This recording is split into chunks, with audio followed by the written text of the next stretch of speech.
우리를 미술이라는 미지의 세계로 안내해주는 미술시장 도슨트라고 불러도 될까요? 비드피스의 이정우 대표 나오셨습니다. 안녕하세요. 안녕하세요. 자, 대표님, 최근 들어서 국내외 미술시장에서 큰 변화가 있다.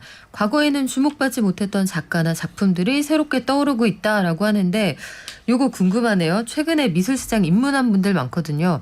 일단 세계 시장의 흐름부터 한번 짚어볼까요?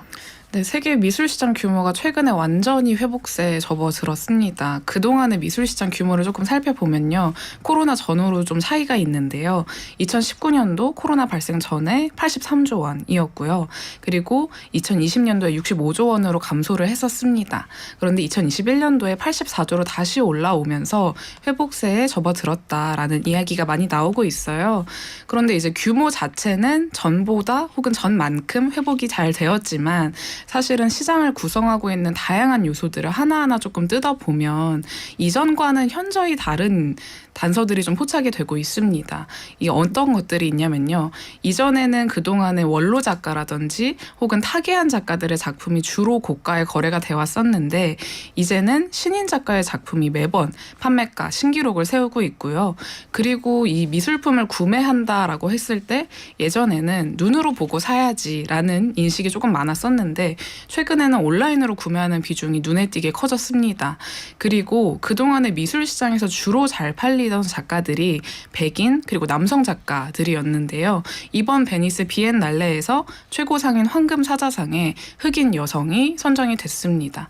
그러면서 기존 미술 시장에서 주로 통했던 그런 방식들, 그런 흐름들과는 정반대의 모습이 많이 펼쳐지고 있어요. 그래서 왜 이런 변화들이 갑자기 미술 시장에서 눈에 띄게 나타나게 되었는가를 분석을 했는데 그 원인으로 밀레니얼의 등장이 언급이 됐습니다. 밀레니얼. 우리 MZ세대 묶으면 M도 싫어하고 G도 싫어한다고 하지만 편의상 MZ라고 하면 미술시장에 새로운 손님이 등장을 했다 이 얘기잖아요. 네. 이분들이 기존의 미술시장 소비자하고는 어떻게 다릅니까? 밀레니얼이라든지 MZ가 이제는 신선한 단어는 아니게 됐지만 미술 시장에서는 굉장히 신선한 새로운 소비자군인데요. 이 밀레니얼 같은 경우에는 디지털 네이티브로 디지털에 굉장히 익숙하다 보니까 최근에 이제 NFT라는 이제는 조금 시장에서 화력이 줄어들긴 했지만 당시에 굉장히 새로웠던 NFT가 등장했을 때도 밀레니얼이 적극 호응하면서 시장에 참여했었고요. 또 코로나로 인해서 오프라인 경매가 못 열리게 되니까 온라인 경매에 이 밀레니얼이 대거 참여하면서 온라인 미술 시장을 활성화시켰습니다. 그래서 온라인 경매 시장 규모가 코로나 전 대비해서 밀레니얼 참여와 함께 두 배 정도 커졌다라고 해요. 그리고 이 밀레니얼이 시장을 차지하는 비중 자체도 굉장히 큽니다. 2020년 기준으로 미술품 구매자의 52% 절반이 넘는 비율이죠. 그 비율이 밀레니얼 세대였다라고 하고요. 기존의 작품 주로 구매하던 X세대는 32%에 그쳤습니다. 근데 이 밀레니얼이 시장 차지하는 비중도 큰데 구매력도 좋아요. 2020년 기준으로 밀레니얼 세대가 작품 구매했던 평균 가격대가 22만 8천 달러. 하나로 환산하면 약 2억 9천만 원 정도 된다고 하고요. 엄청난데요, 생각보다.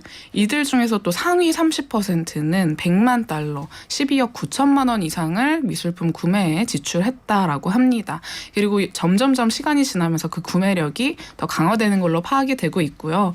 한국 밀레니얼도 3억 원대 이하 작품들을 주로 구매하면서 높은 가격대 작품 구매하는 모습을 보였습니다. 그러면 기존의 미술시장, 기존의 골프시장 변화하고 좀 비슷하네요. 네. 기존에는 사장님들, 막 까만색 큰 차 타고 오시는 분들, 사모님들 이런 분들이 주요 손님이었다면 이제 시장의 손님 자체가 달라진다 이런 얘기인데 새로운 세대들이 기존의 소비자들과 선호하는 작품, 작가가 좀 변하겠어요? 네, 아무래도 이 밀레니얼 세대가 지금 잘 나가는 작가 그리고 기존 미술 시장의 소비자였던 좀 X세대나 기성세대가 이미 작품 가격을 올려놓은 작가를 구매하지는 않아요. 오히려 새롭게 떠오르는 작가를 발굴하고 본인 취향의 작품을 찾아서 구매하는 거에 더 큰 흥미를 느낀다고 합니다. 최근에 이걸 좀 확인할 수 있었던 미술계 공식적인 이벤트도 많았는데요. 일례로 지난 5월 뉴욕 소더비 경매에서 2000년대 이후 작품만 다룬 더 나우 부문이 신설되고 이제 작품들이 경매에 올랐는데요. 이 신진 작가 작품을 찾는 컬렉터가 많아지면서 20, 30대 작가들의 추정가를 10배가량 넘어선 가격의 작품이 많이 낙찰이 됐었습니다. 그래서 이 경매 회사의 추정가가 이렇게 많이 10배씩이나 넘게 벗어나서 판매되는 게 좀 드문 편인데 그만큼 밀레니얼 세대의 구매력이 좀 예측을 벗어날 정도로 크다라고 볼 수가 있고요. 또 뉴욕타임즈에 따르면 2021년도에 40세 미만 작가들, 그러니까 신진 작가로 분류되는 작가들의 그림 낙찰 총액이 전년 대비 177% 증가했다라고 합니다. 그래서 이런 신진 작가들의 작품 특징이 뭐냐라고 보면 좀 만화 캐릭터 같은 팝한 작품들 주로 내놓는다라는 거라고 할 수가 있을 것 같아요. 그래서 기존에 잘 팔리던 좀 전통적인 회화 작품이나 페인팅들이 이런 일러스트 느낌의 작업들로 대체가 되고 조각 작품들은 피규어라든지 아트 토이 같은 것들로 좀 대체되는 모습을 보이고 있습니다.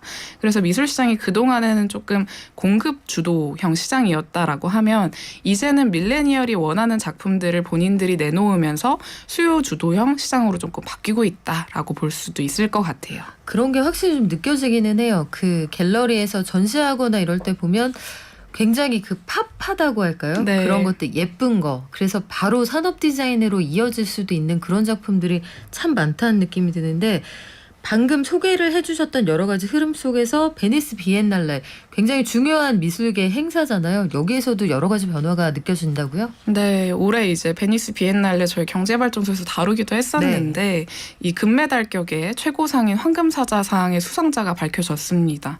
2명이 받았는데 모두 흑인 여성 작가였다라고 해요. 한 분은 미국관 대표로 나온 55세 시몬 리라고 하는 작가였고 그리고 영국관 대표인 소니아 보이스 이렇게 2명이었는데요. 이 시몬 리의 경우에는 수상 직후에 본인이 과거에 선보였던 흑인 여성 두상 조각상인 버밍엄이라는 작품이 예상가의 10배인 27억 6천만 원에 낙찰되기도 했습니다.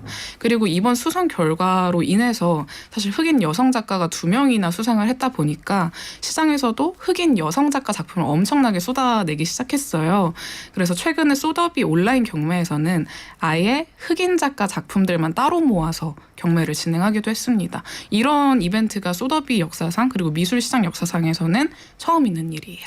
근데 생각해보면 작가의 작품만 좋으면 되지 네. 여성이냐 피부색이 어떠냐 이게 사실 아무 상관이 없는 건데도 그래요. 가끔 보면 우리 문화예술계에서도 그 기조, 네. 사조 이런 것들이 참 꼬장꼬장하다 이런 느낌이 들기도 했는데 온라인 미술 시장이 커지고 있다. 저는 이것도 재밌더라고요. 네, 이 온라인 미술 시장이 코로나 전이었던 2019년하고 비교했을 때 2020년도에 2배 커졌다라고 하고요. 그리고 2021년도에 온라인 미술 시장 규모만 133억 달러, 하나 약 17조 원까지 달성을 했습니다.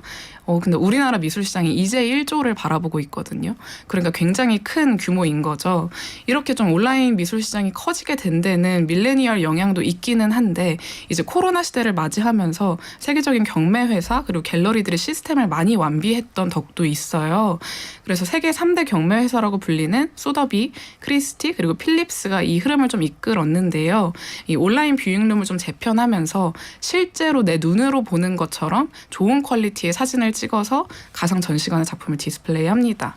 그리고 이렇게 온라인 시장이 커지게 되면 사실 소비자 입장에서는 굉장히 좋은 점이 그동안에는 갤러리라든지 경매 회사에서 전시를 연다는 것 자체를 좀 아는 분들도 드물었고 사실 누구든지 무료로 볼 수 있는 전시인데도 막상 가기가 조금 어려웠다라고 볼 수가 있을 것 같아요. 그런데 이제 온라인으로 보게 되면 가격이라든지 작품 정보까지도 편하게 확인할 수 있다 보니까 가격 투명성도 어느 정도 보장이 되고 정보 접근성이 너무 좋아졌죠. 그래서 그동안의 미술 시장에 조금 고질적인 진입 장벽이었던 것들이 해소가 되면서 좀 빠르게 컬렉터가 더 늘어나고 있고 그 컬렉터의 비중에서 밀레니얼이 차지하는 비중이 굉장히 크다라고 볼 수가 있습니다. 구입까지 가지 않더라도 일단 접점이 늘어나면 아무래도 그 시장에 대한 관심이나 구매력 이런 게 좀 커지지 않을까 싶어요.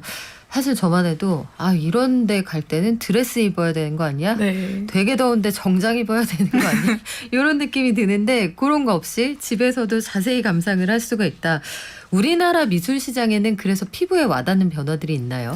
우리나라 미술 시장은 엄청 굉장히 커지고 있어요. 사실 기사로는 많이 접하셨을 텐데 이제 세계 시장하고 비교했을 때는 세계 시장하고 이제 회복이 된 거고 우리나라는 실제로 커졌습니다.